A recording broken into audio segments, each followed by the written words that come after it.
Yo, what's going on, everybody? It's your boy Big Hurt here, and we are on the Uncle Harry podcast today.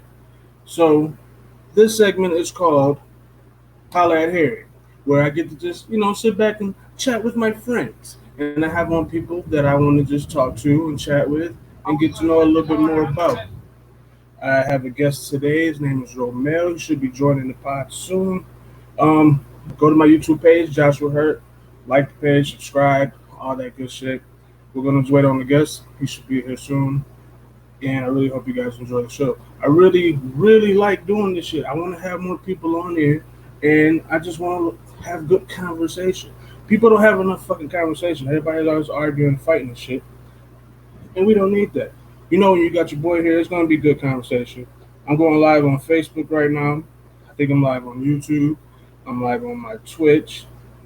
The YouTube page is my name, just Joshua Hurt, plain and simple. The Twitch page is Uncle Harry. The Spotify page is the Uncle Harry Podcast. I hope my guests don't mind me smoking, because this is a 425, and we definitely friendly on here. Anyway, I have been looking for more people to get on the podcast. I got a sports podcast coming out later on. We're gonna be talking about 2K, sports, basketball, playoffs, all that good shit. What else we got popping off? Tomorrow, I got some baby mamas on here. That's gonna get on here and tell me about how much they hate they nigga.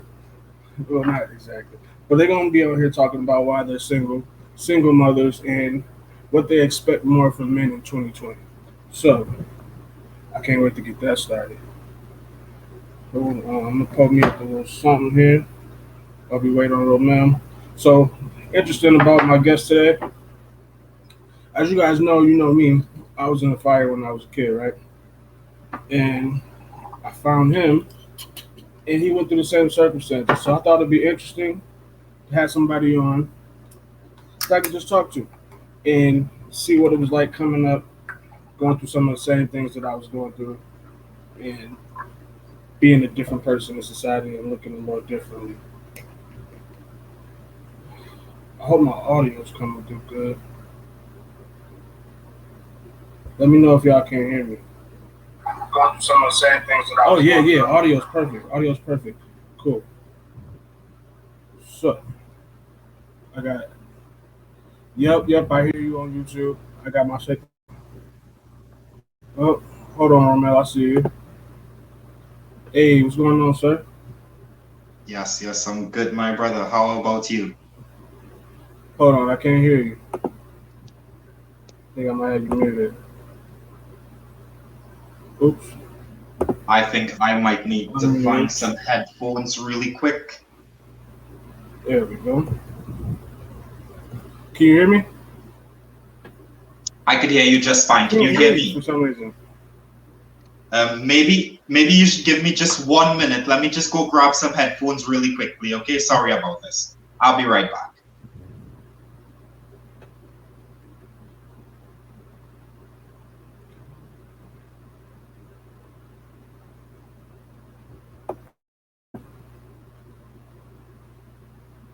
We're having some audio problems right now. Hey, if y'all can hear him, let me know. But for some fucking reason, I'm having a really hard time hearing him. I could just talk to him and see what it was like coming up. Oh, yeah.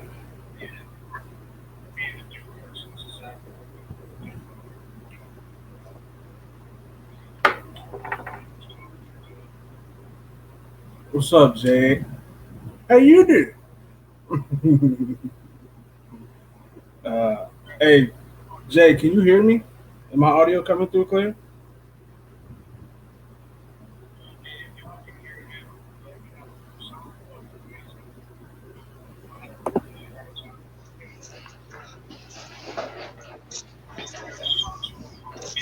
How about now? Could you hear me now? Yo, can you hear me? Say something. I can hear you just fine. Can you hear me now? Okay. Yeah, can you hear me? Yes. All right, we're good now. Good audio. What's going on with you, man? Well, firstly, I have to say thank you so very much for inviting me onto your podcast tonight. Uh, Big Hurt, I was just before I came on, you were just telling a little bit about your story Mhm. and about how you got burnt as a small child and everything. And I'd love for us to get into that story first of all, because I want to get a little bit of background about you. I mean, you found me on social media and we don't really know each other, and to be honest, this is the first interview I'm ever doing with someone who I don't really know. So let's get a little bit about you, and we're going to get a little bit about me. And like you said, people don't really have enough conversation, so let's get some conversation going tonight, my brother. All right, so for one, um, I was in the fire when I was 5 in Detroit. Um, I was living in this really fucked up apartment that had caught on fire, and me and my little sister got stuck inside. And like I said, I want to say that was about 1995. I'm 30 now, so I've been like this for 25 years or so.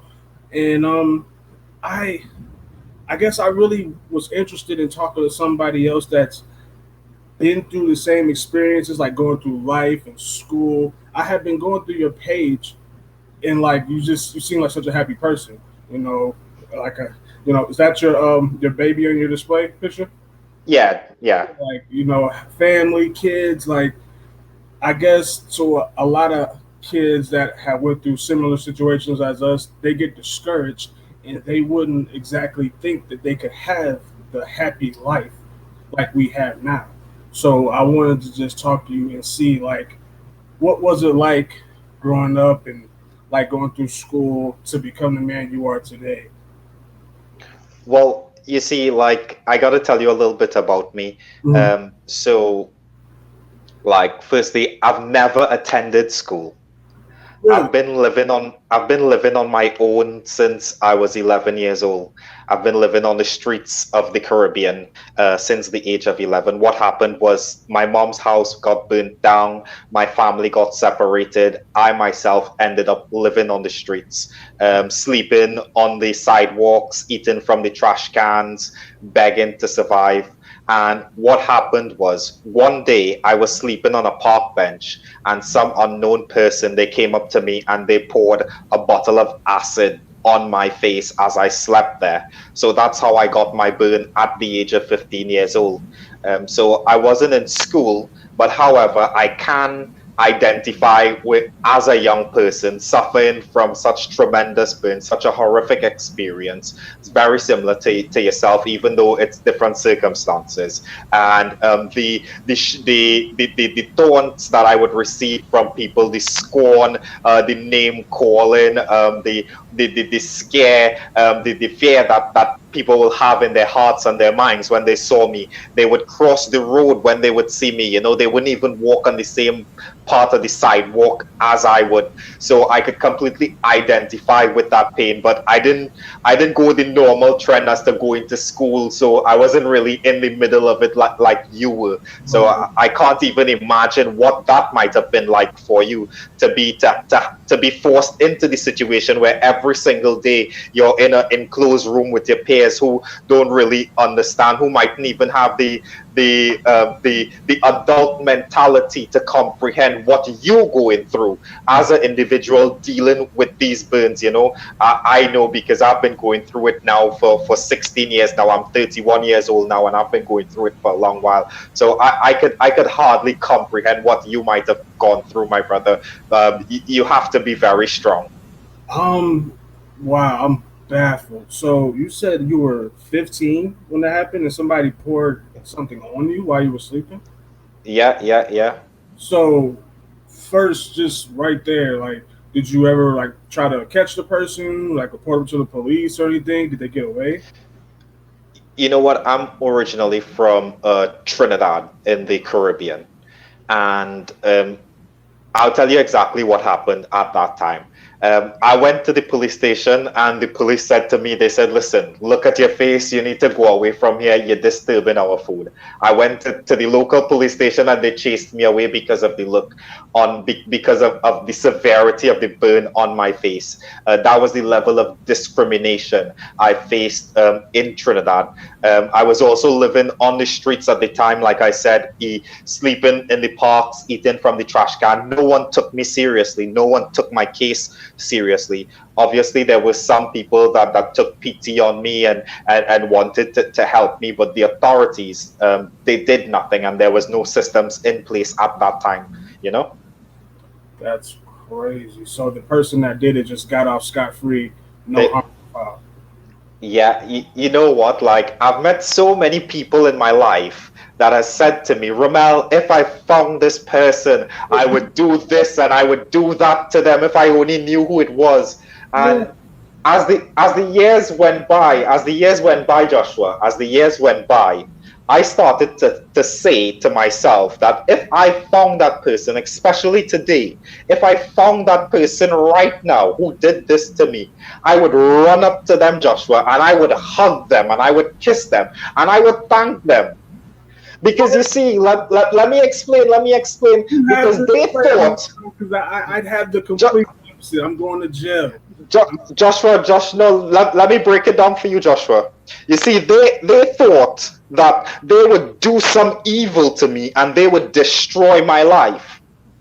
But I was 15 years old. I was living on the streets. I had no ambition. I've never been to school.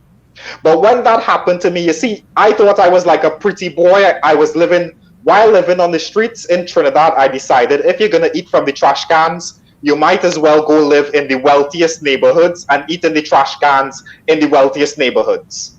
So I started to mingle in the wealthy neighborhoods, always made sure I dressed properly and took care of myself, my hygiene and everything. And the wealthy kids started to pay attention to me. We started to hang out. I thought that I would probably get one of those girls to be my girlfriend, and their rich family would rescue me off of the streets. So when the acid was thrown on my face, it was as if the one chance, the one opportunity I saw for my rescue was taken away from me. And it was at that point that I decided I needed to rescue myself. I needed to pull myself out from the situation that I was in. So when they tried to break me, I used it as a stepping stool and I used it as a tool to make myself into the person who I am today. So what I did was I sat down and I wrote a book about my life story. And I wrote a book and I took all of the pain and all of the hardship, all of the suffering that I went through in my life, and I wrote it in a book. I got the idea while I was visiting some plastic surgeons in New York. I saw everyone in Times Square selling something. So I decided I was going to write this book and I was going to sell it. And I started to sell my story and I started to speak about my story and I started to use the pain to transform my life. And now the people who know me from when I used to live on the streets and I used to look up to them, now they look at me and they say, oh gosh, Romel, I wish I was you. You have the most amazing life. You are one of the most incredible people I This have ever met. story is amazing. Because I wasn't Joshua, expecting you to say that. Like, I'm so fucking thrown off right now. Like, I had questions that I fuck them questions because I like I'm so thrown off. Like, let me say, I guess my experience in high school doesn't even compare. To be honest, most kids they go through the teasing and bullying and shit like that. I got a little bit of that, but I've always been a bigger dude, so I could always take care of myself. I think my yeah, challenge in school was probably with women. I couldn't pay a bitch to like me at all. But like I want to say probably when I was 2021, I finally broke out of that shell and started getting some. But through yeah. high school and middle school and all that, like I said, I couldn't pay nobody to like me. But to hear your experience, I feel like my shit is minuscule now.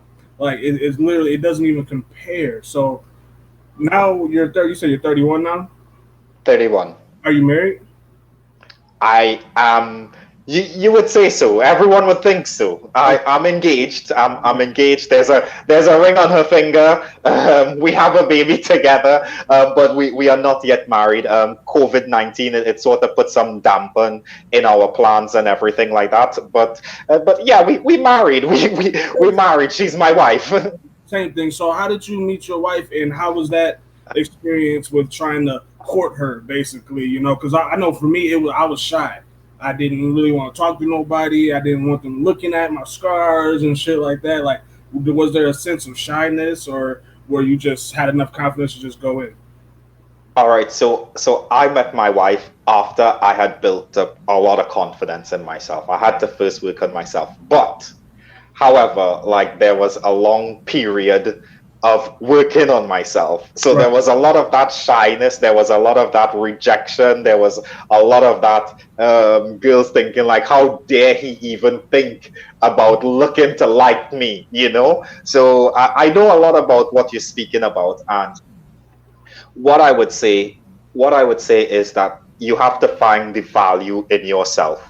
As long as you're able to find the value in yourself, then I promise you, then someone will come along who will see that value in you and they would love you unconditionally for that value. I mean, I remember, oh my gosh, she might kill me for talking this, but it's not on my channel, so it's not on my channel.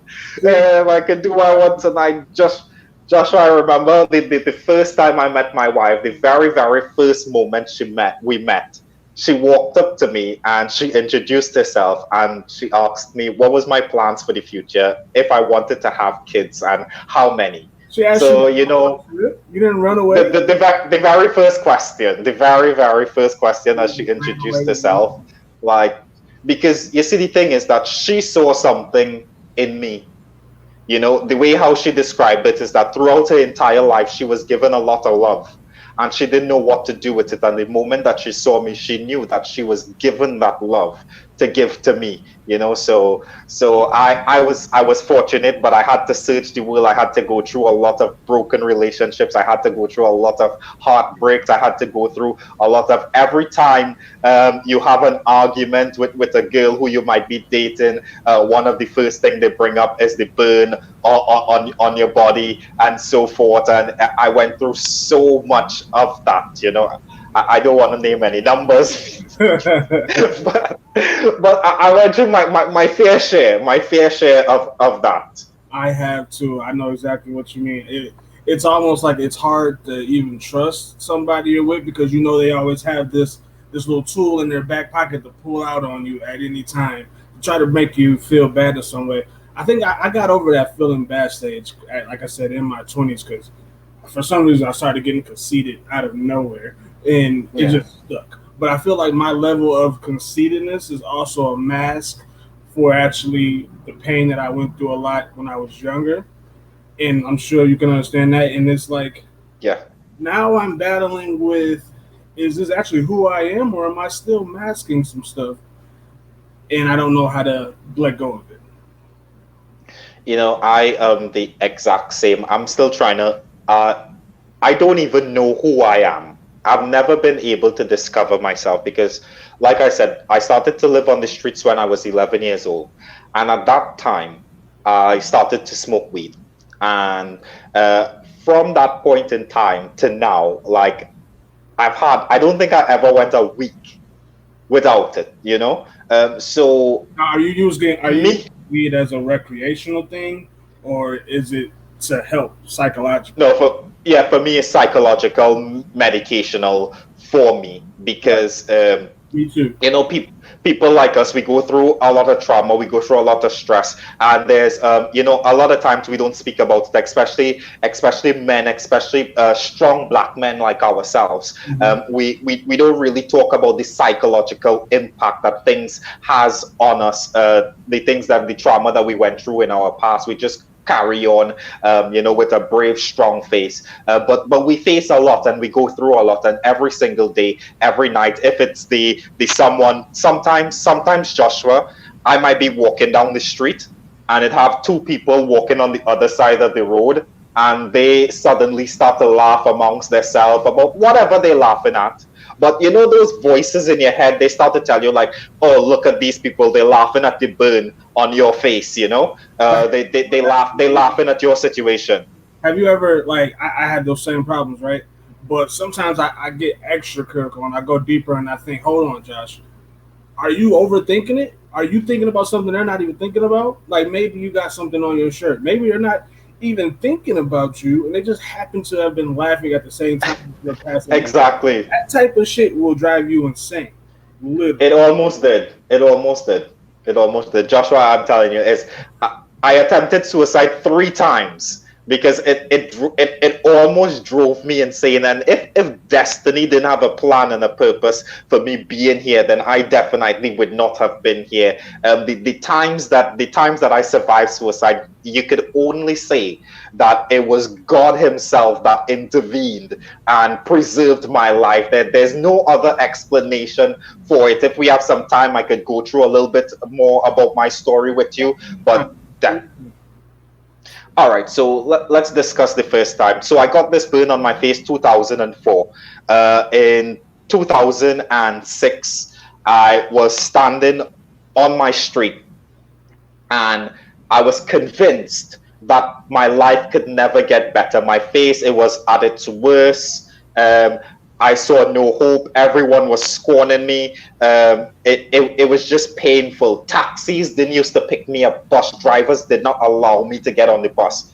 Restaurant owners, they didn't allow me into the restaurants. They started putting up signs that says management reserved the right to refuse admission. Everyone ordered a sign just for me, just to keep me out of their establishment, you know. So I was standing on the sidewalk one day and I saw a gas carrier truck, one of those 16-wheeler trucks coming in my direction.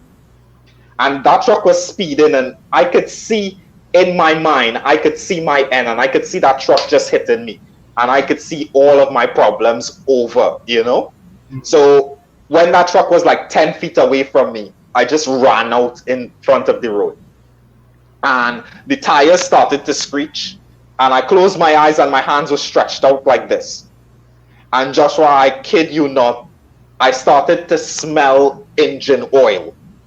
And I opened my eyes, and that truck, it was just stopped right there in front of my face. Not even the truck driver could have believed that that truck stopped there. He got out the truck and he started to look behind the truck and below the truck. He was looking for my dead body. And I was standing there speechless in front of that truck. Joshua, I'm not a religious person, but I have to say that there was some higher power. There was some God that intervened in my situation that day. 2 years later, I tried to hang myself in a dark alley. And as I'm hanging and the life is escaping from my lungs, a homeless crack addict comes out from the darkness and the shadows in the alley and start to push my legs up and start to tell me, you can't die now, you know. And this guy, he saved my life, you know. A third time, I was digging in the trash can looking for some food, and I found some prescription pills. And I took these prescription pills and I passed out and I woke up in ICU. And when I woke up in ICU, I knew that I was not to try to end my life anymore. I knew that there was some plan and some purpose. And from there, I started to put pen to paper and sat down and develop a plan for my life as to how I was going to rescue myself from the situation that I was in.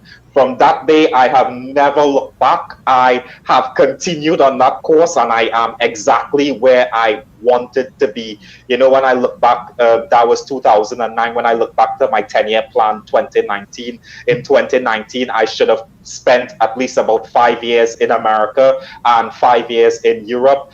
Now I've been living in the UK for the past 3 years. I spent 4.5 years in the United States. From a boy sleeping on the road with no family who can't get a visa, I traveled not all of America, 20 states, 105 cities. I traveled through Los Angeles, through Miami, through Ohio, through New York. I traveled through North Carolina, Chicago, 20 20 states, 105 cities, Joshua.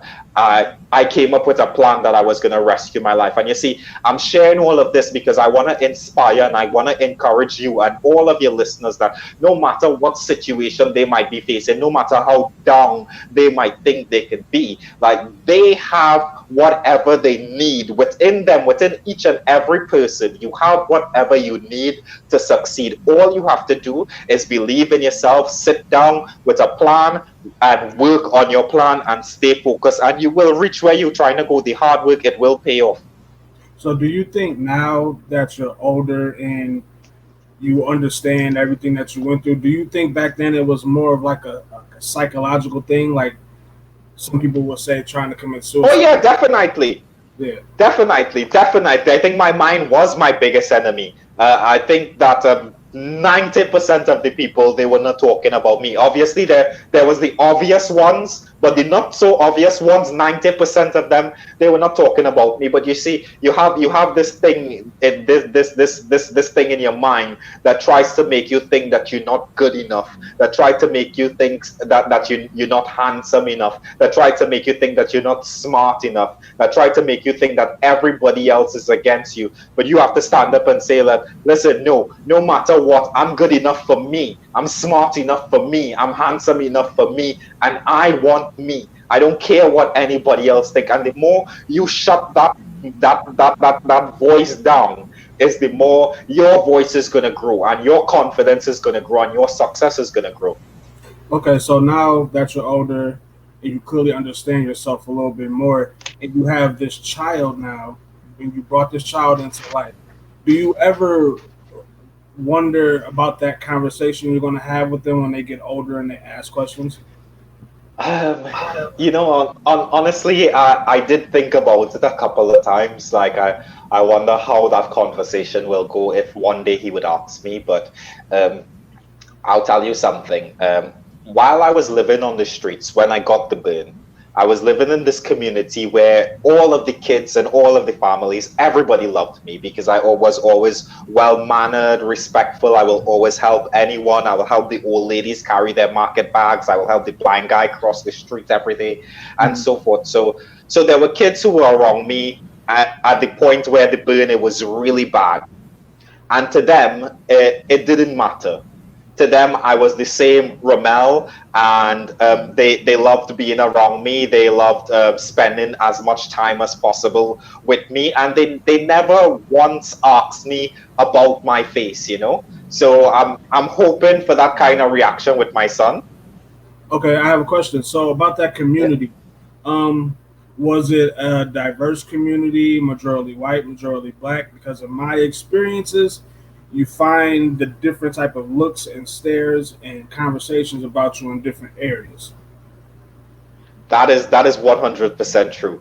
That is 100% true. But not only the different ethnic communities, the different cosmopolitan makeup, but also the socio-economic makeup as well. You find the different stares. Like, let's just be plain. Amongst poor people, you will get more stares. Mhm. Whether they're white, black, Indian, Chinese, Syrian, no matter what they are, amongst poor people, amongst people with not such a great quality access to education, Mhm. you would find more stairs. So I grew up in an area, like I said, I was living on the streets, so I decided to choose the neighborhood that I would live on the streets. So I lived in the most cosmopolitan, the most multicultural area, but it was also one of the most financially well-off areas in the country. So I had that where a lot of the people, they traveled a lot, they had a lot of experiences and so forth. So after a while, it became quite normal for the parents and also for the children to function around me. But if I was to go 5-10 minutes drive out of that community, It's a whole different then the world. reality, the reality started to hit in, and depression would soon sink in. Yeah, for sure. So, how was it like when you started applying for jobs and having to have those interviews with people and new coworkers? And having to start all over again with the introduction process and all over again telling a million stories about what happened and all of that. Well, you see, that's the thing about me, Joshua. Like, I decided that life thought it was gonna screw me over, and I made the decision I was gonna screw life and I was gonna screw it good. So every time I stand up in a new job, and if I go for a job, every time I stand up in an interview, like, it's a pleasure for me to tell you my story because I know that you're gonna be inspired by my story. I know that you're gonna be touched by my story, but more so, I know you're gonna want a person like me on your team, in your organization. You're gonna want me working for you. So I just take the opportunity to, like I said, if I meet that person, I would thank them because I take every single opportunity that is afforded me to turn this around and to use it for my benefit. And that is what I do. See, I did the complete opposite. It got to a point where I got tired of saying the same shit all over again. So I try my best not to have an attitude all the time, but then it got to a point where I will just walk around in my daily life with an attitude. And I couldn't shake that shit until I got older. Now I'm in a way happier place, a way better mindset. But when I was younger, just getting into the workforce and applications and interviews and shit is like, okay, stop. Don't even ask me. Like, can we not think about this? I'm a good worker. Just think about that. But then you have to understand that this is real life and people want to know shit. Yeah. And you see, I knew I was gonna face that challenge, and I knew I was gonna run into that stumbling block like you did, especially when I was younger. So I took a different approach. I decided that I was not gonna go work for anyone. Like I said, I wrote my book, and with the thing with telling the story over and over and over, people every time they see me, they ask me what happened to your face, what happened, what's your story. So I decided that I was going on a mission to tell my story 10,000 times. So every time I met someone and they asked me or they were interested in my story, then I could tick one off on my 10,000. So it became a mission for me, and it became an excitement and a joy for me to use it. But also, it became a money maker for me as well. It became my paycheck telling my story because I wrote my book, and people, they would buy your book even if they don't want to read it, just because you have an interesting story.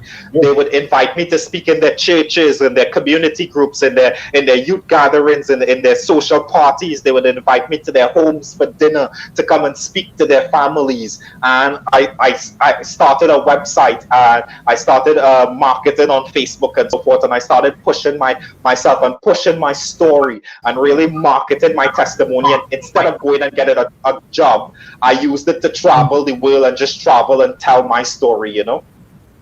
I really have been trying to do that same thing, and I found it so hard to actually get to write a book, to actually write it down. Of course, everybody thinks they can just write a book. That shit is not easy. Like, to actually sit there and write a fucking book is so damn hard. I Oh, really have been trying to write a book probably since I was 10 years old. And I used to start off with little yeah. stories and shit. So I'm actually in that same process of trying to tell a life story because I feel like not only for people that are burn victims, just black men in general, trying to get along in this world, I can help them with that. And Not definitely, just black men, everyone. Your best friend is a white boy. Well, I'm sorry, I don't know that, but in your videos, I was watching some of your videos, and I don't know if it's a skit, but I know, like, definitely, like, you live in a multicultural society just like I do. My best friend is a white boy. yeah, My best friend is a white boy. I can tell you that. And I'm a black liberation ideologist, but uh, also I live in a multicultural society. mhm. Yeah, and especially right now, it's so hard having white friends and like admitting it. Like nobody wants to hear that shit right now. And the skit that you seen, That's so true. yeah, the skit you seen on YouTube, it was just I happened to have been having a conversation with one of my white friends, and it was we just came up with the idea. And he's like, "Man, you got to do that. That's hilarious." And but yeah, I grew up in fucking Detroit, Michigan, and then when I moved from Detroit, Michigan, out to Belleville, because I got kicked out of every single Detroit public school as a kid after I got into the fire because Yeah, getting in fights. I kept fighting people. I got yeah. so my mom was like, "All right, your last choice is to move you out to the country with the white people. If you fight, then you got to go to Tennessee."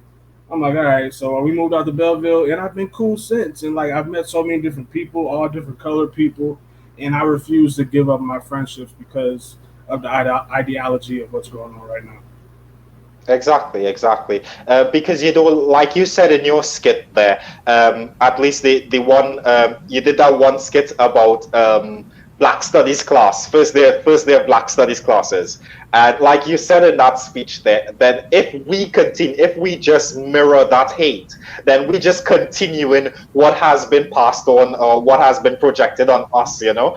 So we're not gonna continue that. Like we know that and we are one of the most educated generations that ever existed. We have information at our fingertips. We know that we are to be proud of who we are, but we also know that everyone else came out from us, and we are to love everybody. At least we are to love who love us. Love who love you, because sometimes, and I hate to say it, but sometimes, Joshua, sometimes black people is their biggest enemy and their biggest fight down. Sometimes you know, so you have to love who love you. You have to always love your people and support your people like every other ethnic tribe do. But you also have to, you can't just put yourself in a box. You I have to, refuse to put myself in a box. yeah, you have to be realistic. Well, I think we're in a place right now where being realistic is really hard to do because it's hard to forget how much hatred there really is. And we're in an era right now where everything is being filmed, and I tried to explain that to my white friend that because he was actually asking me about white privilege and stuff, and I'm not going to get too super deep into it, but we were just having a conversation, and he was asking me exactly what white privilege was, and I had to just explain it to him the simplest way possible that the privilege to not have to worry, the privilege to not have to guess, because he's like, Josh, you grew up with me. I worked hard. I've struggled for everything too. That's cool. That's an American thing.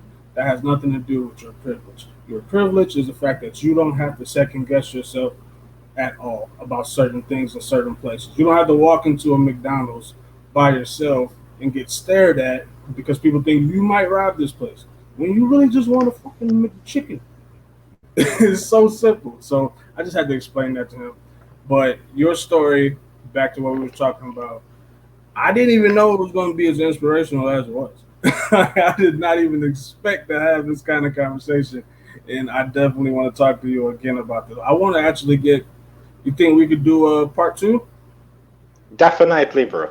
You can. Definitely. As long as I'm free, you know, just hit me up. I'm sorry it took us so long to even get this one together, but it's a pleasure, especially knowing that this is the pilot series of you first time you're streaming live here. It's a pleasure to be here. I'm doing a sports talk in like 15 minutes. That's why I'm trying to wrap this one up. Right. Definitely Yes. going to do another one with you and definitely talk some more. So we're gonna have to set that up sometime, and we're gonna get this part two cracking. All right, man. I appreciate you. Yes, bro.